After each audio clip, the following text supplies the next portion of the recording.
端访谈专访库克群岛总理布朗。就任总理后首次来华，他对中国发展成就赞叹不已。In recent years coming here, that development has accelerated again. 参访上海、青岛、哈尔滨，他期待与中国深化全面战略伙伴关系。Each one of the site visits that we've been to and even here have been critical in laying the groundwork, if you like, or planting the seeds for future collaboration. 他说，和平与发展是太平洋岛国最大的心愿。We like to be seen as an area of collaboration and cooperation. 高端访谈专访库克群岛总理布朗，敬请收看。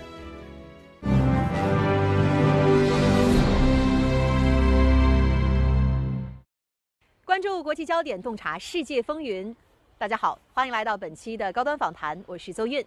今天我们来到了哈尔滨，即将在这里专访库克群岛总理布朗。来华出席第9届亚东会议闭幕式，布朗总理对于哪些精彩瞬间念念不忘？参访上海、山东，他对于中国式现代化有怎样的理解？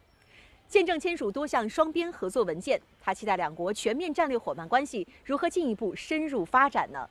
今天我们一起在对话中寻找答案。Mr. Prime Minister, thank you so much for joining us on Leaders Talk, or should I say, Kirana. Hopefully, if I pronounce it perfectly in Maori. So, to start with, traveling from a tropical island nation to the icy city of Harbin, which is now still in sub-zero condition, how are you embracing the chill as well as the chanting beauty here? Well, we've come to a land of ice and snow. I come from a land of sand and sea. But we both have beautiful sunshine, although the sunshine here is outside was, I think, minus 10 degrees. Our sunshine that I left in the Cook Islands was about 30 degrees. So slightly different temperatures, but certainly meeting the people here, we can see the similarities in the friendship and the friendliness of the people. So you felt the warmth and also the hospitality of the people, definitely. And the hospitality has been tremendous here, in Harbin in particular. Well, last night you attended the closing ceremony of the 9th Asian Winter Games. Is there anything special, some memories or highlights that really stood out to you during the event? Well, we were there for the closing ceremony, and I thought this is the first time I've been to a Winter Games of any type. And I thought the closing ceremony was a beautiful production that combined technology with the theatrical performances of each of the groups that were part of the closing ceremony. The closing of the games coincided with the end of winter and then the coming of spring, right. To give a bit of hope and a bit of colour and a bit of positivity. So that whole production, I thought, was really beautifully done. Prime Minister Brown, actually your visit to China this time marks the very first state visit to the country as the Prime Minister of your country in the last 10 years. So what specific outcomes do you hope to achieve by the end of this visit? Well, I would be the 4th Prime Minister that has visited China since our nearly 30 years of formal diplomatic relations. This engagement here is a significant milestone in the relationship that the Cook Islands now has with the People's Republic of China. The comprehensive strategic partnership that we signed up provides a framework for formal engagement between our two countries across various sectors in areas of common interest and common development priorities. Yesterday, a number of bilateral cooperation documents were signed. So how do you interpret the significance of that, and how do you envision this comprehensive strategic partnership moving forward? Well, it's in the spirit of cooperation and collaboration across a number of sectors.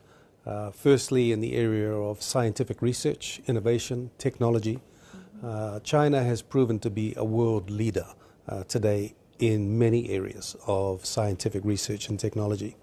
We look through that partnership and collaboration to assist our own country in lifting our scientific capabilities through partnerships, through collaborations with like-minded institutes and research organizations here in the People's Republic of China.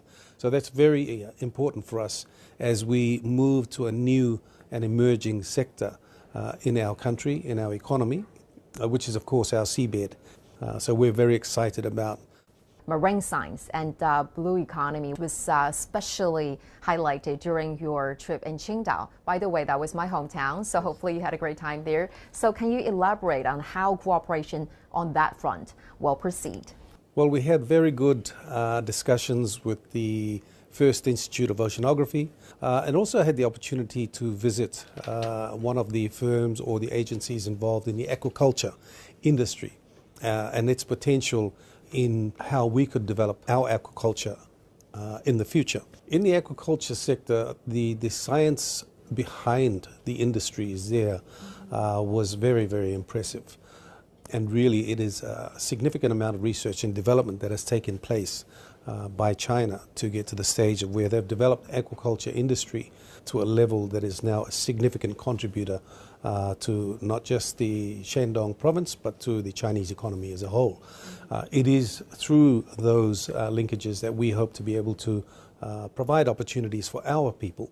As a country that's nearly 2 million square kilometers in size, so the future prosperity of our country, it's inevitable that we will turn to the ocean for that. In terms of the developments of the country, which part do you feel kind of inspirational and helpful to the development of your country? Oh, I think each one of those visits in each of the cities plays a key role in development that we're looking at, particularly around the science and research area, the technology transfer area. The ocean simulator pool at the Shanghai University, one of only 3 in the world, but this is the largest one. And the type of work that they can do in simulating ocean conditions, whether it be for things like platforms for ships, for ocean farms, aquaculture farms, those sorts of things, is going to play a significant role for a country like us who is an ocean country. So each one of the site visits that we've been to, and even here in Harbin, have been critical in laying the groundwork, if you like, or planting the seeds for future collaboration. And we hope to harvest the fruits of those seeds together in the coming months and in the coming years. And I look forward to producing my vlog here in Harbin, and I'll be posting it to our people back home. So I'm going to be rugged up in a polar bear outfit in the snow, and I want to do the interview, well, my vlog. It's basically to let our people know that when I do come back home, which will be on Sunday, that I will be in a position to explain to them the outcomes of our visit here. 中国之行临近尾声时，布朗总理在尔滨实现了心愿，他把录制的视频发布在了社交媒体上。I $1997 was signed here to tato korino motu pirianga pasiri kuki irani editinto. I mara woni tato ita utuato in 1997 ko tomo ia to tato pasiri naroto ita ia tuma titang. Ko tomo mai atinto I te tauturu ia tato ita ia koroanga tato I nangar.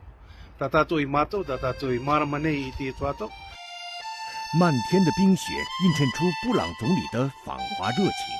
他在视频日志中回顾了库中两国建交28年来的友好情谊与合作成果，细数了在上海、青岛、哈尔滨等地的参访经历，并表示期待未来进一步深化两国全面战略伙伴关系。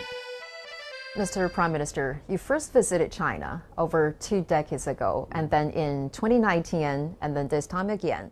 So what part of the changes and developments about the country that are really impressive to you? I recall, yes, 25 years ago when I was here, a lot more people were using push bikes back then. Bicycles on the streets, yes. Bicycles than cars. And of course, when I came back later, a lot more developed the country has become. But in recent years coming here, that development has accelerated again.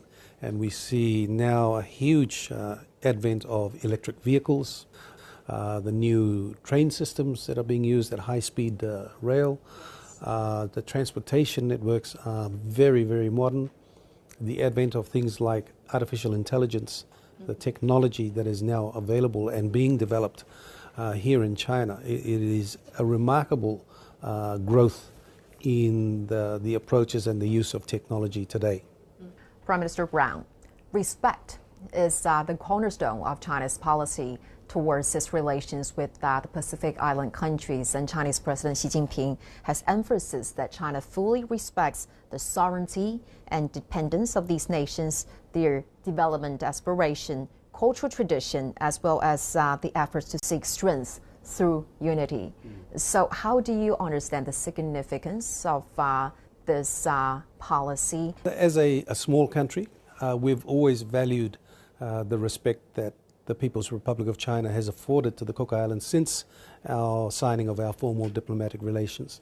And it is that respect of our sovereignty as a state that has no doubt also encouraged other countries to establish their formal relations with the Cook Islands.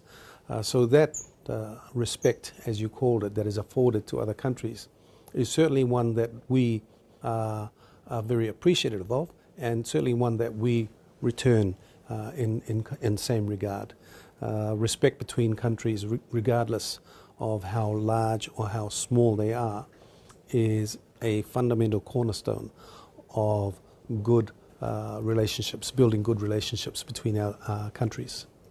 Well, let's get to some of the details between our bilateral relation. Damatowai, meaning source of water in Cook Islands, Maury, is also now the name of a significant water infrastructure project. And this is a very special project because it's a collaboration, a tripartite collaboration between China, New Zealand, and the Cook Islands. It might not be only the unique form in the region, but also even very unique around the world. And in what way has this project improved the livelihood of the local communities? It was a first of its kind in the world, where China, with the Cook Islands, partnered with New Zealand as a third partner to be able to achieve the outcomes of this particular project, which was to upgrade the water system on the island of Rarotonga, the main island of the Cook Islands, a system which had been in place for nearly 100 years and obviously needed upgrading.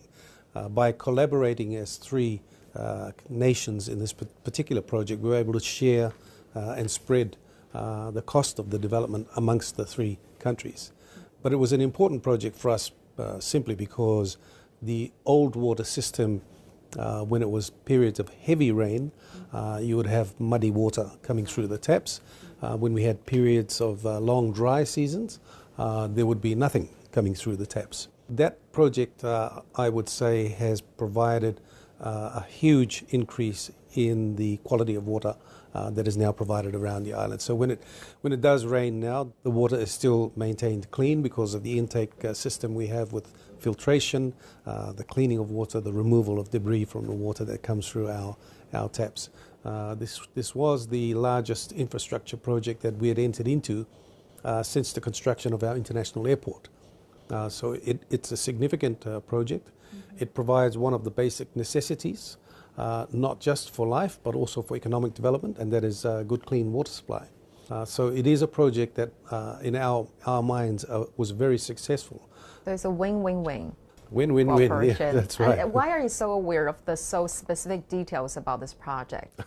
Well, I was the Minister of Finance. I am still the Minister of Finance, but I was also the Minister responsible for the completion of this particular project. So I was quite intimately involved and aware of the details of the project itself. Well, Prime Minister Brown, I want to show you some photos. You might recognize this is a local school. Yes. Right? It's the Api Nikko School, built with Chinese assistance. Actually, this school was first burned down by fire. And at the time, the students, they have no classrooms. They have to have classes under big trees and run to auditorium during raining season. That's right. And a Chinese company helped rebuild this project, and the entire project was finished within 8 months or so. Very, very efficient. And now I don't know whether you're aware that the school has been called Ni Hao School by locals, and Ni Hao means hello. Yes, in Mandarin. And how do you think this school has impacted the education system in the country? Well, the school, as you pointed out, Nikao School, Api Nikao School, that was my school when I first went to school. I noticed that. I'm going to ask you as a young boy when I first started school. Right. So it has special significance for me as well. But again, this was another example of our close relationship with China. So this school that was built now plays a significant role in providing good schooling conditions for the children in that part of the island. And the way that it's been constructed is certainly very sturdy building because it's right near the ocean. And this is a part of the island that when we do have tropical storm or cyclone, the sea does come over the shore, over the road, and can come across into the school as well. So its construction that I saw was done in a way to be able to withstand very strong winds and also to withstand any sea surge that might come up and reach the school. Did you get a chance to visit the school after the rebuilding of it? Yes, we were there for the opening of the school. Go back to those good old days, or how does it feel when when you see the renovation of this brand new school? Yeah, it was fantastic. I enjoyed it. There's now 2 schools that have combined to be in this one school. So it is now forming one of the larger schools, primary schools on the island. But it was, certainly brought back a lot of memories. Yes. Well, Mr. Prime Minister, maybe you'll also notice that last year, a delegation from the Cook Islands attended China International Import Expo, CIIE. So what kind of opportunities do you foresee for platforms like this in promoting world trade, global development, and also what kind of specialty products maybe do you want to introduce to the Chinese market through platforms like this? Yes, I was aware that we did have a small delegation that came through to the expo last year. And as a small country, we are not, I guess, big producers or big developers of large volumes of product. So our products that we would produce would be targeted towards niche markets, very small buyers of discerning products. There may be things like vanilla products, which are low volume but high value for producers. Of course, our black pearl products are, again, very low volumes, but for the very discerning buyer, and other such products.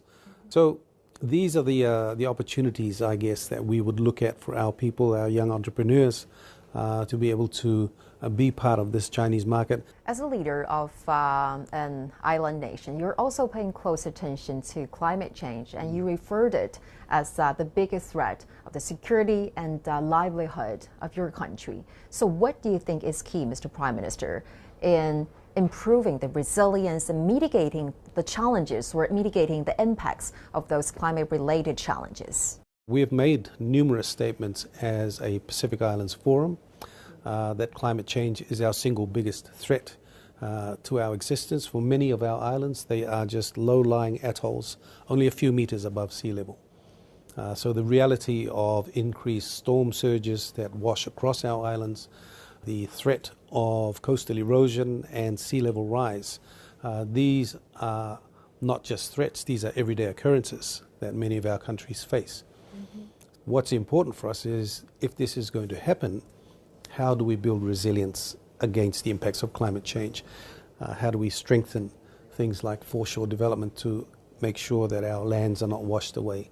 How do we strengthen the buildings that we have that are more continuously being inundated with high winds and cyclones?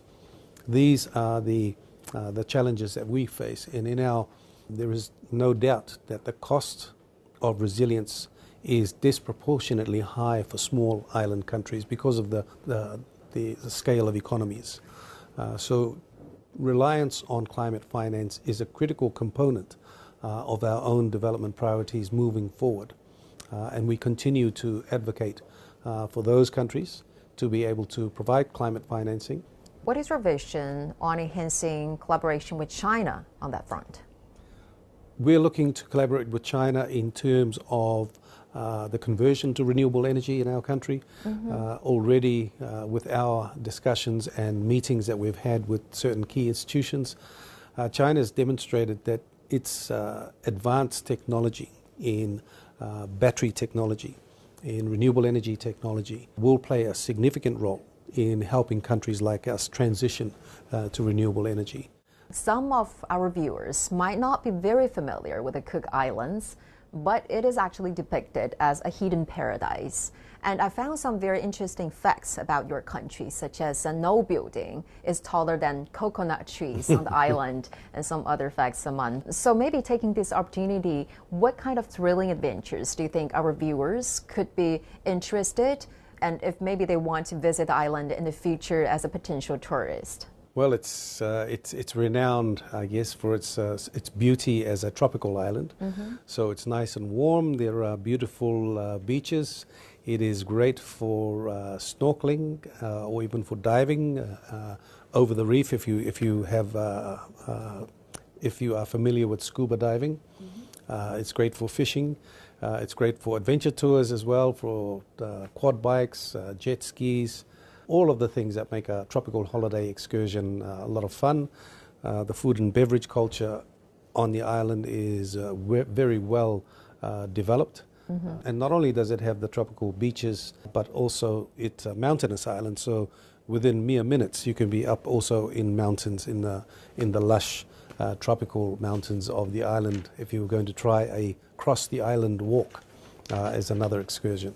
So it has a lot for a small island packed into a very small area. A lot of activities for people to do and enjoy. And I do note we do get a lot of honeymooners that do come through to the island. Yes, to enjoy their honeymoons there. A lot of weddings are also held by tourists and visitors who choose to come and get married in a tropical paradise. And that's the logo that we have for our tourism industry, is love our little paradise. Oh, wow. That's really romantic. Yes. And I want to show you a photo. Oh, wow. This is you. Yes. Obviously. And I can't help but notice that you've actually experienced almost all phases of sports, from being an athlete to a coach to a president of a rugby, touch rugby association, etc. And I'm really curious to know that how some of your most or proudest achievements and moments have shaped your political career. Yes, I've been involved in sports nearly all of my life, really. And as you pointed out, as a national representative, as a coach, as an administrator, and all the way as a minister of sports, which I held that portfolio for a brief period of time as well. In the sports that I play, a lot of it is about preparation and teamwork. And these are the things that work well in our system of governance that we have with a parliamentary electoral system. Working as a team is critically important to be able to progress, if you're a sports team, to progress your sports team into championships, but in politics is to progress your country into achieving its development goals. What is the biggest takeaway for you? What are the biggest gains from doing sports for all those years? No pain, no gain. No pain, no gain. Yeah. And you're enjoying the pain, or the gain that generated from the pain. Well, there are times of challenges that you go through. There are times that you have to have faith in the goals that you have set are the right ones that you are going to achieve for your country. Mr. Prime Minister, it was a great pleasure talking to you, and many thanks for sharing with us your very insightful views. Greatly appreciated. 谢谢. Thank you, 谢谢. "